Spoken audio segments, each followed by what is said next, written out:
पाटील यांच्या आंदोलनानंतर जो जी.आर. निघाला होता, ज्या जी.आर.ची लगेच दुसऱ्या दिवसापासून अंमलबजावणी करा अशी मागणी करण्यात येत होती, ज्यावरून गाव पातळीवर समित्या स्थापन करण्यासाठी अध्यादेशामध्ये उल्लेख करण्यात आला होता, त्या सगळ्यापैकी काहीच पुढे गेलेलं नाहीये आणि परिणामी एकाही मराठा व्यक्तीनं या जी.आर.नुसार प्रमाणपत्रासाठी ओबीसी नोंद किंवा कुणबी नोंद शोधण्यासाठी अर्जच केलेला नाहीये।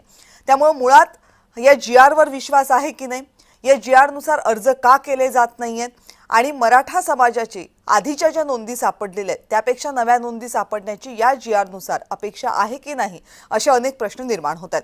या सगळ्या प्रश्नांबाबत आपण बोलत आहोत, पण त्या अगोदर मनोज जरांगे पाटील यांनी जो आंदोलन सुरू केलं होतं 2023 मध्ये, त्या आंदोलनानंतर सरकारने त्यांना अनेक आश्वासनं दिली होती, शिंदे समिती स्थापन केली होती। या शिंदे समितीने कुणबी मराठा, मराठा कुणबी यांच्या वेगवेगळ्या स्त्रोतांच्या आधारे नोंदी शोधायला सुरुवात केली होती।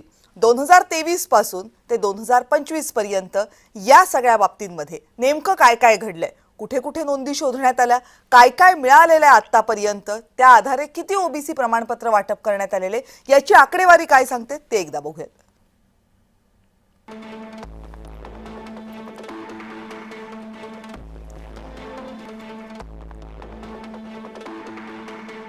किती जणांना कुणबी प्रमाणपत्र मिळालं, तर मराठवाड्यामधल्या 8 जिल्ह्यांची आकडेवारी जी शासनाने जाहीर केलेली आहे, त्या 8 जिल्ह्यांमध्ये कुणबी प्रमाणपत्रांच्या नोंदीनुसार प्रमाणपत्र वाटप करण्यात आलेले आहे। 24 ऑक्टोबर 2023 पासून या प्रमाणपत्रांचं वितरण व्हायला सुरुवात झाली होती।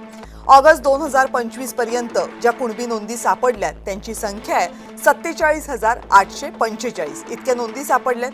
या नोंदींच्या आधारे 2,39,671 मराठा बांधवांनी अर्ज केले होते आणि त्यांना कुणबी दाखले दिले सुद्धा गेले।